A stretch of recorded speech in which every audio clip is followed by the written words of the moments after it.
as far as the funds, how we generate returns, what we do is we aggregate that. We have a hedge fund that's an investment company. DWP is registered as an investment company, and it's the manager of the hedge fund. You contribute your assets to the hedge fund. You sign a subscription agreement. You do all the stuff. You put them up as a capital asset inside that. And that's held in institutional custody. That's then reflected with our counterparty off exchange and out of custody. So we mitigate counterparty risk. If something bad happens, they go bankrupt, something happens, we're not a creditor. They can't take your assets because they're on our side of the fence. So we mitigate counterparty risk. They get reflected. They're mirrored. We get a line of credit or a line of margin against that mirrored value. And that's what they trade in a market neutral strategy. These market neutral strategies have 5 and 6 year track records. They've produced anywhere between 20 and 40% per year for the past 5 and 6 years. Now you're like, all right, well, if they've produced that much, and that's actually really those are really good returns. And I wouldn't believe it myself if we didn't have like full audits of this stuff done by KPMG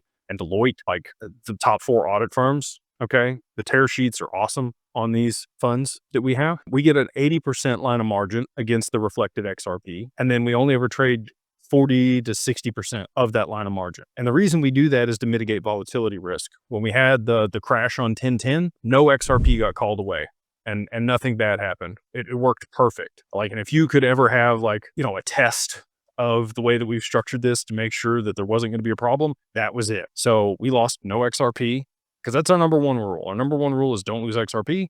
Number 2 rule is refer to rule number 1. So we structured it where we've mitigated all counterparty risk and we've mitigated volatility risk. The only risk in the funds, and this is a risk, is that they lose money over the quarter in their strategy, which has happened 2 times in their history. They have lost money over the quarter. Now, that doesn't mean they're going to lose money over the year. They've made anywhere between 20 and 40% per year. So you could still have a negative quarter and still make 20% a year. It's not a guaranteed return on these funds. They are not yield, they are returns, and they are paid out quarterly to mitigate the risk of a loss, but they will potentially still occur. So doing the best we can with what we got. This is the only regulated way to be able to generate returns on your XRP here in the US. And that is how it's structured. If you want to learn more about those things, you can reach out to Digital Wealth Partners. Go to the contact us form over there at digitalwealthpartners.net.